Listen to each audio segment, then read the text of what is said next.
Now, every poll says that the top issue for voters is the economy, but it's even more than that. Because if you look at these polls closely, they often break up the question. And they'll say, what's the most important issue? And people will say inflation, that's the number one issue. But then a bunch of people will also say the price of gas. And then other people will say the stock market, or jobs, or the price of groceries, or debt. And then, so it's like all these different ways to say the economy. And you add all those up, and it's all anyone cares about. It's just maybe different versions of it, or different aspects of the economy, right? And the Democrats deserve the blame. Republicans haven't helped. They're not the saviors here.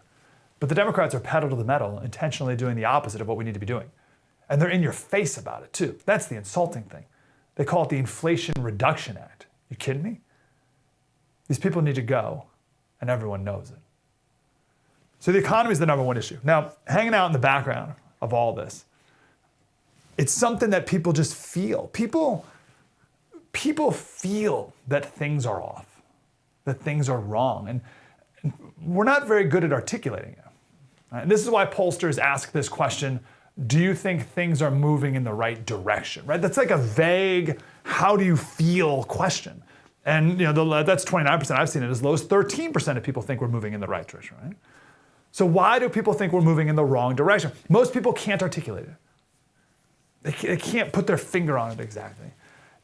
And that's okay. It's not much different than when you go to the mechanic and the mechanic says, hey, what's wrong with the car? And you're like, it's like a grinding, crunching sort of noise, right? You don't know. Like very few people can go to the mechanic and be like, oh, my brake pads are so worn that the rotor disc and the caliper are rubbing up against each other. Like you can't articulate that. Most people go to the doctor and the doctor's like, hey, how you feeling? You're like, like a bit nauseous, like a stomach, like a heartburn, it's like a burning. It's like this vague. Very few people will go in and be like, oh, I got a peptic ulcer, doc. I need an amoxicillin to get rid of the H. pylori bacteria. Like no one can pinpoint it. And it's very similar to politics. Very few people can articulate the symptoms of our country right now. But it's a grinding and a crunching and a nausea and a burning. I don't know, doc, I need something. Something's broken. It just feels not right. And that's where we are as a country. Average voters, it just feels not right. There's too much chaos. This is why independents voted for Biden in 2020, by the way, because the media freaked out every day about Donald Trump and people just couldn't take the chaos anymore. It wasn't Trump. Trump wasn't the problem. It was the media screaming bloody murder about Trump every single day. And now the media is doing the opposite for Biden. It's the worst economy we've had in 40 plus years.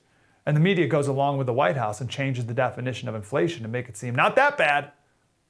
And even headlines about how maybe it's even a good thing. Maybe we need a good recession now and again, they say. People voted for Biden because they thought he'd be an old grandpa who would stop the media madness of Trump and just really not do anything. But Biden and the Democrats took it as a mandate, or at least took the opportunity to do as much as they can. And now people want his party out because it turns out the chaos didn't stop. It got worse. It got real. So you got the economy as number one, crime is number two, and I'd say the third member of this axis of evil is the border. These are the three things people care about.